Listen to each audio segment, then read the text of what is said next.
Pelicans go 0-2 over the weekend and really struggle shooting from three. So does that mean they need to turn their eyes to Portland and CJ McCollum? I'm going to break it all down in today's episode of Locked On Pelicans. Let's go.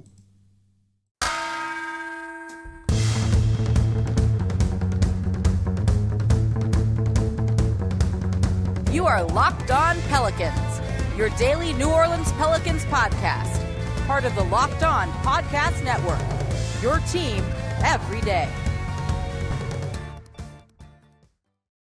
Welcome to another edition of Locked On Pelicans, the daily podcast covering your favorite team, the New Orleans Pelicans and NBA, part of the Locked On Podcast Network, your team every day, available wherever you get your podcasts.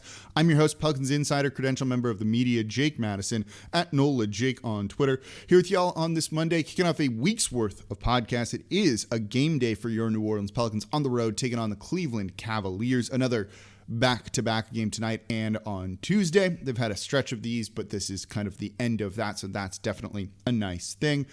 And as always, thank you for making Locked On Pelicans your first listen every day. We're free and available on all platforms 5 days a week, wherever you get your podcasts, and available on YouTube. No one else coming to you with this sort of regularity, breaking down everything you want to know. And I've got a really good show today, diving into a lot of the numbers around CJ McCollum. I've seen people be really high on him, some less so much. That's a totally okay thing. But I think this weekend really showed you they definitely need something kind of along those lines. Shooting, because they went 0-2 over the weekend playing against the Denver Nuggets and the Boston Celtics. And we'll get into more notes from these games in the third segment of today's show. I thought Nickeil did actually okay despite poor shooting. Jaxson Hayes looked pretty good throughout all of these, and Herb Jones was Herb Jones. But something that really came to the forefront in this, against the Denver Nuggets, New Orleans was only down 2 at halftime and couldn't make anything, right? They were 5 of 34 from 3 in this one. That's 14.7%. Only one player hit multiple threes in this game. Only 4 guys hit threes at all. You're just not going to win NBA games in 2022 if that is what you were doing.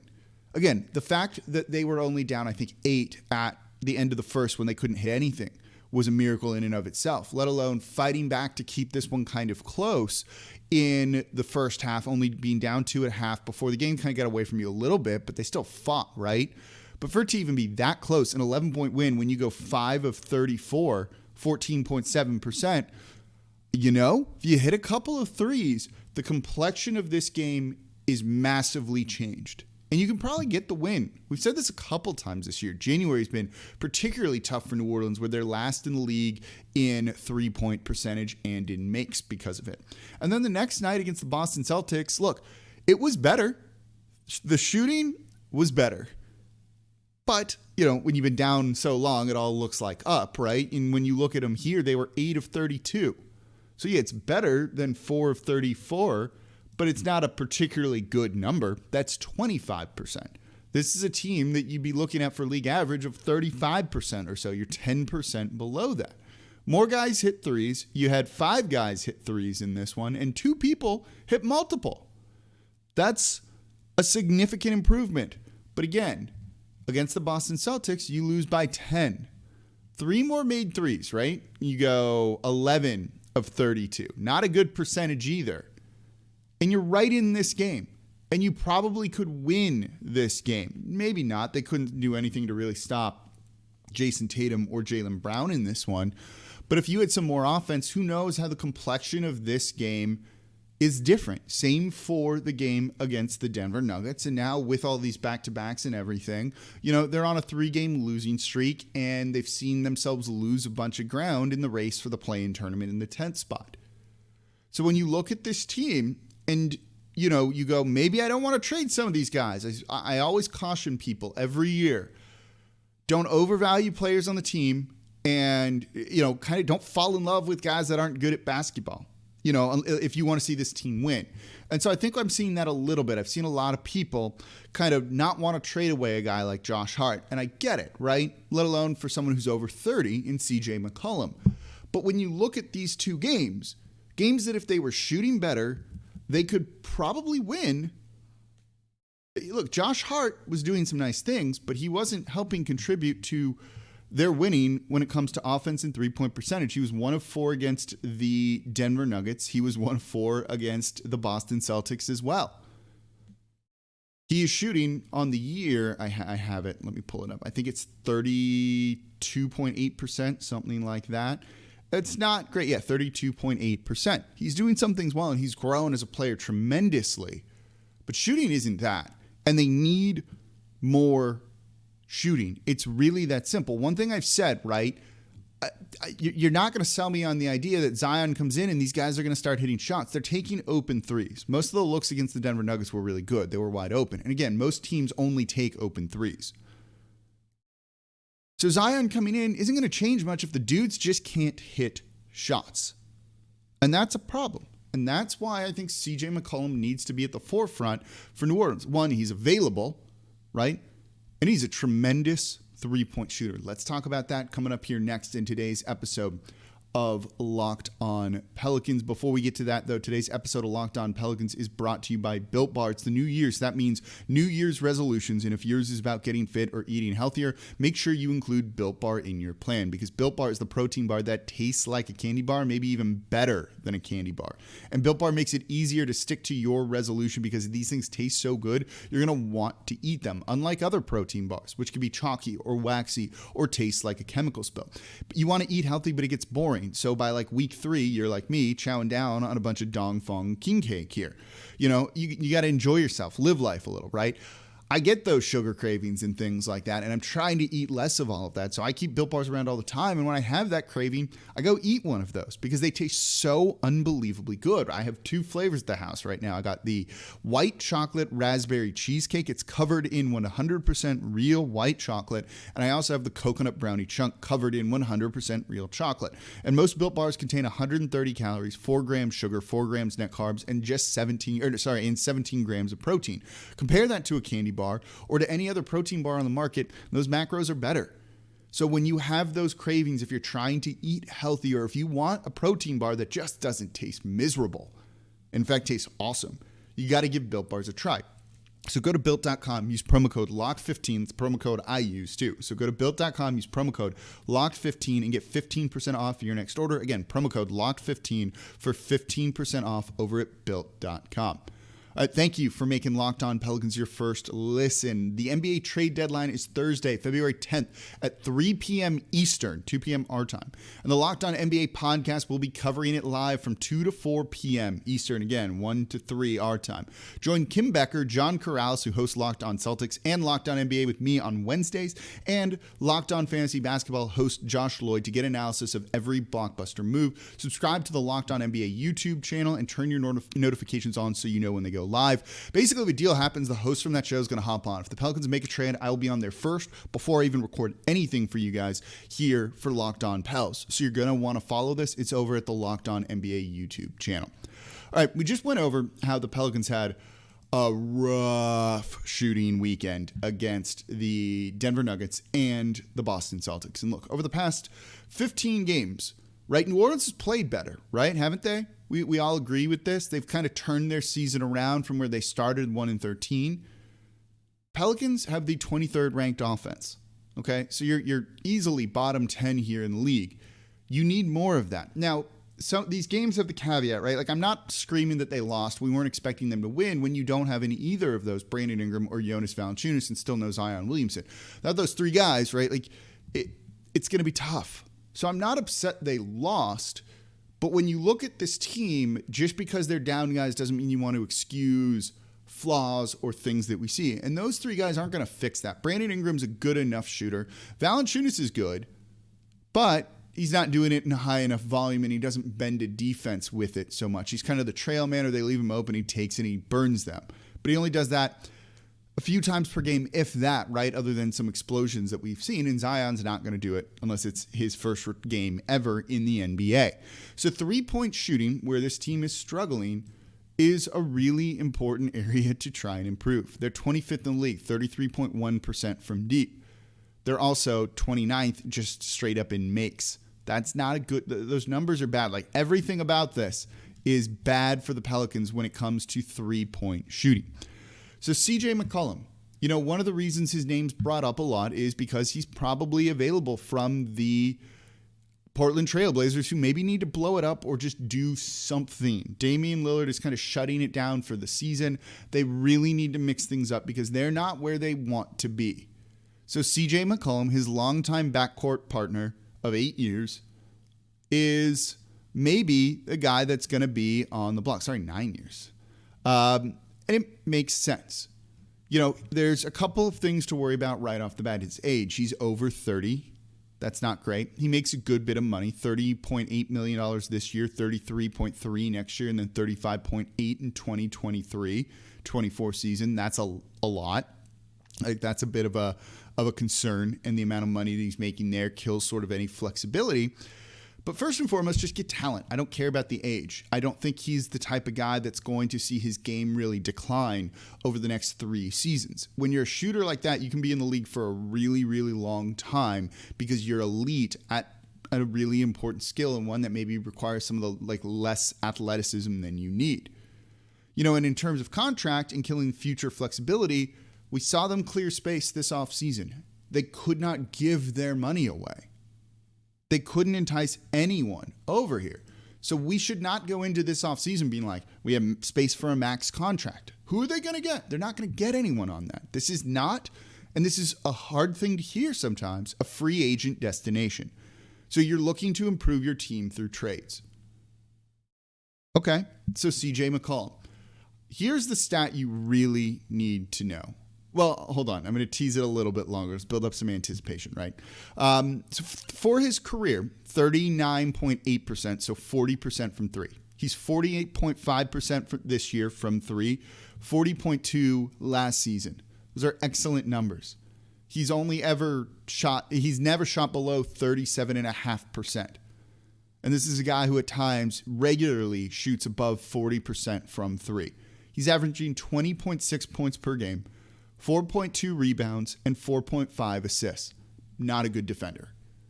But he's got decent size, actually, 6'3", so that's good. But the three-point shooting, right? Those numbers are good. Those are numbers that would help this team. But the number you really need to look at is the percentage of his three-point shots that are assisted and unassisted. And this is the big thing. Of his three-pointers this year, 65.7%, let's call it 66%, have been assisted. So he's making 34%, or 34% of his makes are unassisted threes. 66%. On the Pelicans, no one's even close to that number.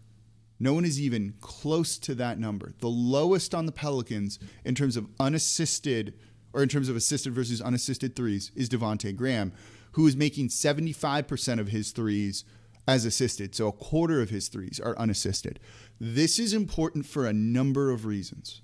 Okay? One, it means he's more than just a catch and shoot guy. He's an off the dribble shooter. You have to defend those guys significantly differently than you do with catch and shoot guys. Catch and shoot guys, you need to know where they are and be able to close out on them. But when they have the ball in their hands and they're dribbling, they're maybe less of a threat. But a guy that has the ball in his hands and is a threat to just pull up and shoot, that changes the geometry on the court and does open things up. Again, guys will rather guard Zion down low and force him to pass out than they will cover the shooter out there on the perimeter. But when you have someone that is such a threat to shoot from three when he has the ball in his hands, you can't leave that person open ever. When they have the ball, you need to really commit someone to that, which means that's one less guy that you can throw at Zion Williamson. And when you look at this team needing some kind of instant offense at times, CJ McCollum can provide that. Yeah, older, costs a lot. Not as likable, let's say, as Josh Hart is. But when you start to compare some of the numbers, it's not much of a contest, in my opinion. We love Josh Hart. He's having his best season as a pro. Per 36 minutes, he's averaging 14.5 points per game. That's good, but per 36, CJ McCollum is at 21. There's a big difference there, right? Josh is playmaking more. We're seeing his assist numbers be at a career high per 36 minutes, 4.5. For CJ McCollum, His assists per 36 minutes, 4.5. You're not losing anything there necessarily. For the rebounding, you are 4.2 for CJ McCollum, 8.3 for Josh Hart. That's something you worry about, but for the shooting difference, Josh Hart, 33% from three compared to CJ McCollum over 40. It's probably something you need to look at. And yes, Josh Hart would probably need to be included in that trade to Portland alongside some picks and probably one of Jaxson Hayes or Nickeil. I'd rather send Nickeil out than Jaxson. It's just one of those things when you look at what this team needs right now and they want to get into the play-in tournament. And we're not going to debate should they not or should they. This is really what they're doing, right? This is the type of player you really need to consider and would help you. Would help you. I think the lack of flexibility in the future is overrated. I'm less worried about his age. Elite shooters can be elite for a long, long time. He is that. And he helps when Zion comes back and fits well with Zion. And I think that's something that is also worth keeping in mind. And he's under contract for a while, right? You've got Josh Hart, who might be here next year, but almost certainly wouldn't be the year after that with the way his contract's set up. That's something to keep in mind too. You have this guy on contract for a while. You don't need to worry about anything with that. I think that's an underrated part. So let me know in the YouTube comments. Today's show, right? The question. Would you trade for CJ McCollum, even if it meant including Josh Hart? But I think that's the rationale about why you really need to consider a move like this. So coming up, let's talk a little bit more about those games over the weekend. Let's touch on Nickeil. Let's touch on Jaxson Hayes. Those guys were good. Herb Jones was also good. Herb Jones is always good, pretty much, right? Like, we love Herb Jones. We are Herb Jones fans here. Jose Alvarado also getting a career high in the mix over the weekend too. So that's going to be coming up here next in today's episode of Locked On Pelicans. And thank you for making Locked On Pelicans your first listen every day. We're free and available on all platforms 5 days a week. No one else coming to you like that, free. No paywall or anything like that. You want Pelicans talk? You want trade talk? We are here daily breaking it all down for you. Everything around the team, the good and unfortunately the bad as well. So thank you for listening. Thank you for subscribing. Subscribe wherever you get your podcasts and on YouTube as well. Tell a friend about the show and leave a 5-star review with a comment. Helps keeps this free and 5 days a week for you all. And now for your next listen, it's got to be Locked On Saints. Who's going to replace Sean Payton? That is a big, those are big shoes to fill. That's not something you necessarily want to do, but they got to get the right guy because that defense is elite. Ross Jackson breaking down everything you want to know about the black and gold over at the Locked On Saints podcast. All right, so we're talking about now back to the weekend. We explained why over the weekend they shot terribly. They need CJ McCollum, or maybe they need CJ McCollum, something like that, right? But you also saw some decent play from guys over the weekend. Again, no one shot particularly well, other than some of the bigs, including Jaxson Hayes against the Denver Nuggets, 6 of 8, 13 points. You're really seeing Willie Green use him a little bit better, a little bit more actively, and trying to find ways to kind of get him the ball on the move, whether that's in the pick and roll, whether that's a dribble handoff, kind of using that as a pick and roll, right? And creating a little bit of space and then trying to cut towards the basket. He was good against Denver. He's been good overall, I thought. And you're starting to kind of see what we saw last year from him, where there was an improvement after a benching and some really terrible play. Defensively, he's not there, but man, he'll catch some bodies on dunks. Against the Nuggets, that was just preposterous, some of the things that he did. And yeah, I really hope he works out. They really need him to work out. 3 rebounds for him against the Denver Nuggets. Let's not talk about him against Boston, though. Herb Jones, by the way, 7 of 13. Again, works so well off ball. He's been just a revelation. Again, I think what's so impressive about him is you've seen a steady improvement in his game. It's just a line going up, right? That's what you want. 7 of 13 shooting, 4 of 4 from the line, 7 rebounds, 3 assists, 5 freaking steals against the Denver Nuggets, including kind of going at Nickeil Jokic and trying to get him to pick up fouls, which kept Jokic out of the game for a little bit. That's just a smart basketball player, right? Like basketball IQ. He knows to go out there and attack certain guys. He's aware of the situation. Gotta love a player like that. Against the Celtics, he struggled a little bit more, just 11 points on 4 of 11 shooting. His three-point shot wasn't falling in that one, 1 of 5, but you still see him do all the other things, right? 4 rebounds, trying to play make a little bit and just kind of create for others, 4 assists. Those are very, very good numbers. And then you had Nickeil, right? He had a bad shooting weekend. 5 of 14 against the Denver Nuggets, 2 of 8 from 3. He's not shooting well from 3 on the season, but he got to the line 6 times. 18 points, and was very key to New Orleans trying to make a comeback in this one and keeping it as close as it was against the Denver Nuggets. Playing downhill, good things happen. 4 assists from him. You're seeing him play downhill so much more than just out on the perimeter jacking up threes. It's a little improvement. Again, I don't know if this is real or not. We've kind of been here with him before, but this is a handful of games now where he started to play better or at least play differently. That's encouraging. I might not believe it until it's like 20 games, 30 games, the rest of the season maybe. But that can be an important improvement for him. And again, you saw it similarly against the Boston Celtics. Not a good shooting night, 2 of 9. But just 1 of 3 from deep, trying to get downhill and attack and play make. 5 assists against the Boston Celtics. Those are good numbers for him.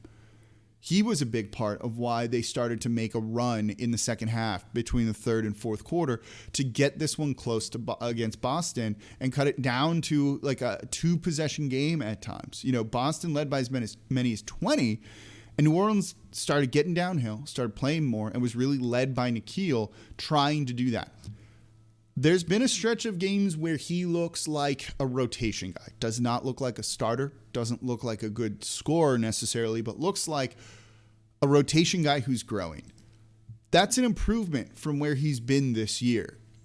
Will he keep it up? That big questions, right? Not entirely sure. We'll see. That's kind of something to kind of look at with him and see if it continues or not. But if he starts to regress and starts to go back to that style of play that isn't effective, I don't know what to do. He's going to keep getting opportunities. There's just no one else you can play over him. So he's got his chance. Against the Boston Celtics, Jose Alvarado also shined in this one. 19 points. That's a career high for him. 8 of 11, 3 of 4 from 3. Thank you, someone hitting their threes. 4 rebounds, 2 assists, 4 steals. Bulldog on defense, right? He's got his jersey in the team shop for a guy on a 2-way deal. That is absolutely nuts. For an undrafted guy to have his jersey in the team shop already. I don't know if it's a safe jersey buy like Herb Jones is, but credit to him. Like, this is a guy that, look, shouldn't be succeeding like he is in the NBA, but almost through like sheer force of will, like grit, determination, all of those things really is.